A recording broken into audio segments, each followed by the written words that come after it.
Hello friends, ओम श्री गणेशाय नमः। जय माता दी। आप सभी का स्वागत है आपके अपनी यूट्यूब चैनल पर। आप सभी को नवरात्रि की हार्दिक शुभकामनाएं। आज हम नवरात्रि के छठे दिन पर दुर्गा सप्तशती पाठ के 9वें और 10वें अध्याय को प्रस्तुत करेंगे। फ्रेंड्स, वीडियो शुरू करने से पहले आपसे रिक्वेस्ट है, अगर आप हमारे चैनल पर नए हैं और आपने अभी तक चैनल को सब्सक्राइब नहीं किया है तो प्लीज सब्सक्राइब कीजिएगा चैनल को।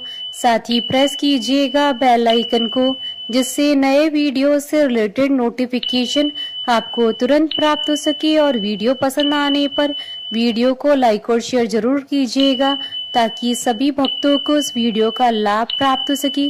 और कमेंट बॉक्स में जय माता दी जरूर लिखिएगा। या देवी सर्वभूतेषु शक्ति रूपेण संस्थिता नमस्तस्यै नमस्तस्यै नमस्तस्यै नमो नमः। 9वां अध्याय प्रारंभ। निशुंभ का वध। राजा ने कहा, हे ऋषिराज, आपने रक्त बीज के वध से संबंध रखने वाला वृतांत मुझे सुनाया। अब मैं रक्त बीज के मरने के पश्चात क्रोध में भरे हुए शुंभ व निशुंभ ने जो कर्म किया वह सुनना चाहता हूँ। महर्षि मेधा ने कहा, रक्त बीज के मारे जाने पर शुंभ और निशुंभ को बड़ा क्रोध आया और अपनी बहुत बड़ी सेना का इस प्रकार सर्वनाश होते देखकर निशुंभ देवी पर आक्रमण करने के लिए दौड़ा। उसके साथ बहुत से बड़े बड़े असुर देवी को मारने के वास्ते दौड़े और महापराक्रमी शुंभ अपनी सेना सहित चंडिका को मारने के लिए बढ़ा। फिर शुंभ और निशुंभ का देवी से घोर युद्ध होने लगा और वह दोनों असुर इस प्रकार देवी पर बाण फेंकने लगी जैसे मेघों से वर्षा हो रही हो। उन दोनों के चलाए हुए बाणों को देवी ने अपने बाणों से काट डाला और अपनी शस्त्रों की वर्षा से उन दैत्यों को चोट पहुंचाई। निशुंभ ने तीक्ष्ण तलवार और चमकती हुई डाल लेकर देवी के सिंह पर आक्रमण किया।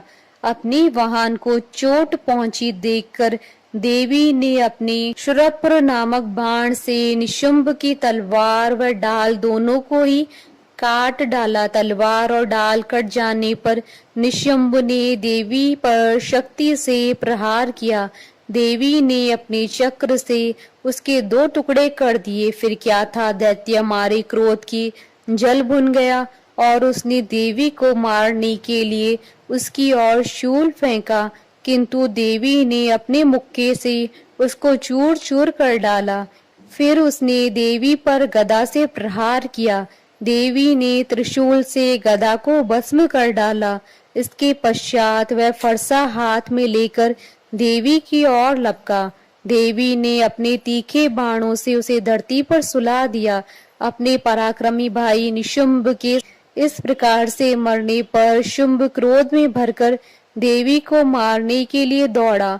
वह रथ में बैठा हुआ उत्तम आयुधों से सुशोभित अपनी 8 बड़ी बड़ी भुजाओं से सारे आकाश को ढके हुए था। शुंभ को आते देखकर देवी ने अपना शंख बजाया और धनुष की टंकार का भी अत्यंत दुस्सह शब्द किया।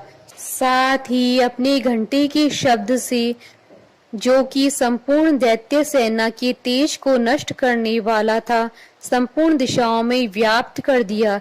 इसके पश्चात देवी के सिंह ने भी अपनी दहाड़ से, जिसे सुन बड़े बड़े बलवानों का मद चूर हो जाता था, आकाश, पृथ्वी और 10 दिशाओं को पूरित कर दिया।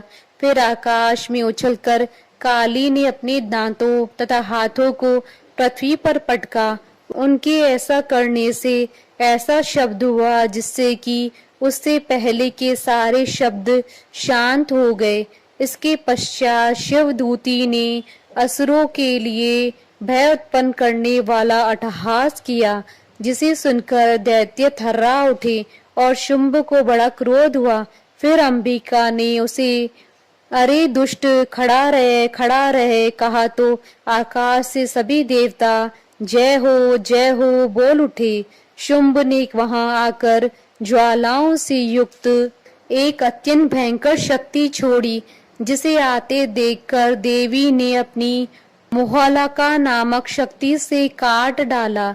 हे राजन, फिर शुंभ के सिंहनाद से तीनों लोक व्याप्त हो गए और उसकी प्रतिध्वनि से ऐसा घोर शब्द हुआ जिसने इससे पहले के सब शब्दों को जीत लिया। शुंभ के छोड़े बाणों को देवी ने और देवी के छोड़े बाणों को शुंभ ने अपने बाणों से काट सैकड़ों और हजारों टुकड़ों में परिवर्तित कर दिया। इसके पश्चात जब चंडिका ने क्रोध में भरकर शुंभ को त्रिशूल मारा तो वह मूर्छित होकर पृथ्वी पर गिर पड़ा। जब उसकी मूर्छा दूर हुई तो वह धनुष लेकर आया और अपने बाणों से उसने देवी काली तथा सिंह को घायल कर दिया। फिर उस राक्षस ने 10,000 भुजाएं धारण करके चक्रादि आयुधों से देवी को आच्छादित कर दिया। तब भगवती दुर्गा ने कुपित होकर अपने बाणों से उन चक्रों तथा बाणों को काट डाला। यह देखकर निशुंभ हाथ में गदा लेकर चंडिका को मारने के लिए दौड़ा। उसके आते ही देवी ने तीक्ष्ण धार वाले खड़ग से उसकी गदा को काट डाला। उसने फिर त्रिशूल हाथ में ले लिया। देवताओं को दुखी करने वाले निशुंभ को त्रिशूल हाथ में लिए वे आता देखकर चंडिका ने अपनी शूल से उसकी छाती पर प्रहार किया और उसकी छाती को चीर डाला। शूल विदीर्ण हो जाने पर उसकी छाती में से एक उस जैसा ही महापराक्रमी दैत्य ठहर जा कहता हुआ निकला। उसको देखकर देवी ने बड़े जोर से ठाका लगाया। अभी वह निकलने भी न पाया था कि उसका सिर अपनी तलवार से काट डाला। सिर के कटने के साथ ही वह पृथ्वी पर गिर पड़ा। तदंतर सिंह दहाड़ दहाड़ कर असुरों का भक्षण करने लगा और काली शिवदूती भी राक्षसों का रक्त पीने लगी। कौमारी की शक्ति से कितने ही महादैत्य नष्ट हो गए। ब्रह्मा जी के कमंडल के जल से कितने ही असुर समाप्त हो गए।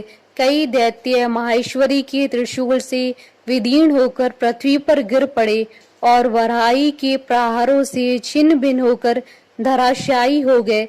वैष्णवी ने भी अपने चक्र से बड़े बड़े महापराक्रमियों का कचुम्बर निकाल कर उन्हें यमलोक भेज दिया और ऐन्द्री से कितने ही महाबली राक्षस टुकड़े टुकड़े हो गए। कई दैत्य मारे गए, कई भाग गए। कितने ही काली शिवदूती और सिंह ने भक्षण कर लिए। श्री दुर्गा सप्तशती पाठ का 9वां अध्याय संपूर्ण हुआ। 10वां अध्याय प्रारंभ। शुंभ का वध। महर्षि मेधा ने कहा, हे राजन, अपने प्यारे भाई को मरा हुआ तथा सेना को नष्ट हुई देखकर क्रोध में भरकर दैत्यराज शुंभ कहने लगा, दुष्ट दुर्गे, तू अहंकार से गर्व मत कर, क्योंकि तू दूसरों के बल पर लड़ रही है। देवी ने कहा, हे दुष्ट, देख मैं तो अकेली हूँ। इस संसार में मेरे सिवा दूसरा कौन है? यह सब मेरी शक्तियां हैं।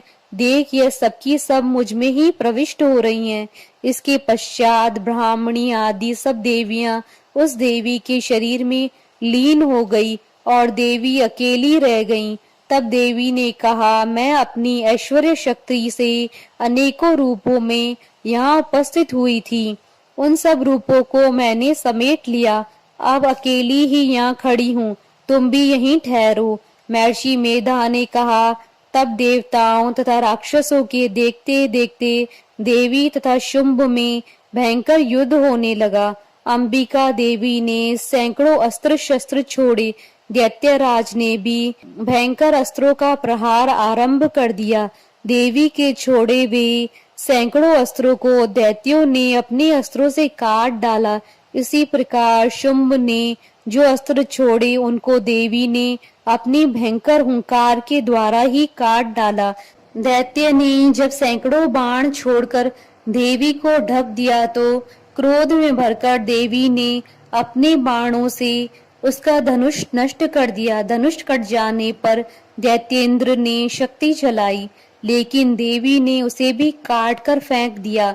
फिर दैत्येंद्र चमकती हुई डाल लेकर देवी की ओर दौड़ा, किंतु जब वह देवी के समीप पहुंचा तो देवी ने अपने तीक्ष्ण बाणों से उसकी चमकने वाली डाल को भी काट डाला। फिर दैत्येंद्र का घोड़ा मर गया, रथ टूट गया, सारथी मारा गया। तब वह भयंकर मुग्दर लेकर देवी पर आक्रमण करने के लिए चला, किंतु देवी ने अपने तीक्ष्ण बाणों से उसके मुग्दर को भी काट दिया। इस प्रकार दैत्य ने क्रोध में भरकर देवी की छाती में बड़े जोर से एक मुक्का मारा।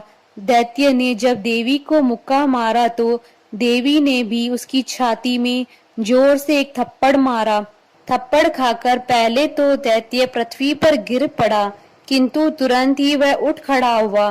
फिर वह देवी को पकड़कर आकाश की ओर उछला और वहां जाकर दोनों में युद्ध होने लगा। वह युद्ध ऋषियों और देवताओं को आश्चर्य में डालने वाला था। देवी आकाश में दैत्य के साथ बहुत देर तक युद्ध करती रही। फिर देवी ने उसे आकाश में घुमाकर पृथ्वी पर गिरा दिया। दुष्टात्मा दैत्य पुनः उठकर देवी को मारने के लिए दौड़ा। तब उसको अपनी ओर आता हुआ देखकर देवी ने उसकी छाती विदीर्ण करके उसको पृथ्वी पर पटक दिया। देवी के त्रिशूल से घायल होने पर उस दैत्य के प्राण पखेरु उड़ गए और उसके मरने पर समुद्र, द्वीप, पर्वत और पृथ्वी सब कांपने लग गए। तदंतर उस दुष्टात्मा के मरने से संपूर्ण जगत प्रसन्न व स्वस्थ हो गया तथा आकाश निर्मल हो गया। पहले जो उत्पात सूचक मेघ और उल्कापात होते थे वह सब शांत हो गए। उसके मर जाने पर नदियां अपने ठीक मार्ग से बहने लगी। संपूर्ण देवताओं का हृदय हर्ष से भर गया और गंधर्वियां सुंदर गान गाने लगी। गंधर्व बाजे बजाने लगे और अप्सराएं नाचने लगी। पवित्र वायु बहने लगी। सूर्य की कांति स्वच्छ हो गई। यज्ञशालाओं की बुझी हुई अग्नि अपने आप प्रज्वलित हो उठी तथा चारों दिशाओं में शांति फैल गई। इति श्री दुर्गा सप्तशती पाठ का 10वां अध्याय संपूर्ण हुआ। जयकारा मां माइदा बोले सच्चे दरबार की जय। हमारे साथ इस वीडियो में अंत तक बने रहने के लिए आपका धन्यवाद। ओम श्री गणेशाय नमः। जय माता दी।